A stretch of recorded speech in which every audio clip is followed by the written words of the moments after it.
जो जन्मा है वह मरेगा ही, चाहे वो मनुष्य हो, देव हो, पशु या पक्षी, सभी को मरना है।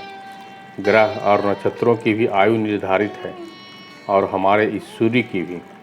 इसे ही जन्म चक्र कहते हैं।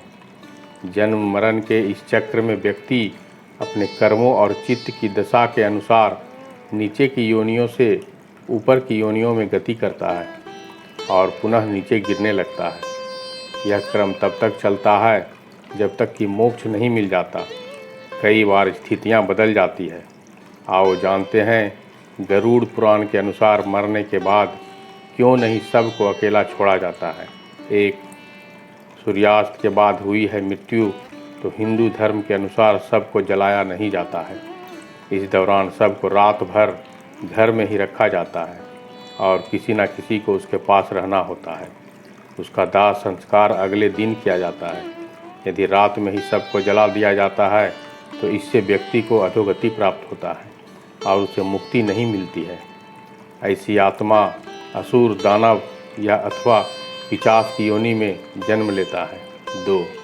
यदि किसी व्यक्ति की मृत्यु पंचक काल में हुई है तो पंचक काल में सबको जलाया नहीं जाता है। जब तक पंचक काल समाप्त नहीं हो जाता तब तक सबको घर में ही रखा जाता है और किसी न किसी को सबके पास रहना होता है। गरुड़ पुराण सहित कई धर्म ग्रंथों में उल्लेख है, यदि पंचक में किसी की मृत्यु हो जाए तो उसके साथ उसी के कुल के खानदान में 5 अन्य लोगों की भी मौत हो जाती है। इसी डर के कारण पंचक काल के खत्म होने का इंतज़ार किया जाता है। परंतु इसका समाधान भी है कि मृतक के साथ आटे, बेसन या कुश से बने 5 पुतले अर्थी पर रखकर इन 5 का भी सब की तरह पूर्ण विधि विधान से अंतिम संस्कार किया जाता है। ऐसा करने से पंचक दोष समाप्त हो जाता है। 3. यदि कोई मर गया है परंतु उसका दाह संस्कार करने के लिए उसका पुत्र या पुत्री समीप नहीं होकर कहीं दूर है तो उनके आने का इंतज़ार किया जाता है। तब तक सबको घर में ही रखा जाता है और किसी न किसी को सबके पास रहना होता है। कहते हैं कि पुत्र या पुत्री के हाथों ही दाह संस्कार होने पर मृतक को शांति मिलती है, अन्यथा वो भटकता रहता है।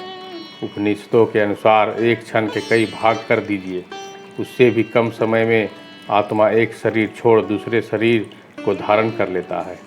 यह सबसे कम समयावधि है। सबसे ज़्यादा समयावधि है 30 सेकेंड, परंतु पुराणों के अनुसार यह समय लंबा ही हो सकता है। 3 दिन, 13 दिन, 1.25 माह या 1.25 साल। इससे ज़्यादा जो आत्मा नया शरीर धारण नहीं कर पाती वह मुक्ति हेतु धरती पर ही भटकती है। स्वर्ग लोक चली जाती है, पितृलोक चली जाती है या अधोलोक में गिरकर समय गुजारती है। दोस्तों, यह पोस्ट सबों के लिए बहुत ही महत्वपूर्ण है। इसकी पूरी जानकारी रखना हमारे हिंदू समाज की परंपरा को आगे ले जा सकता है। धन्यवाद।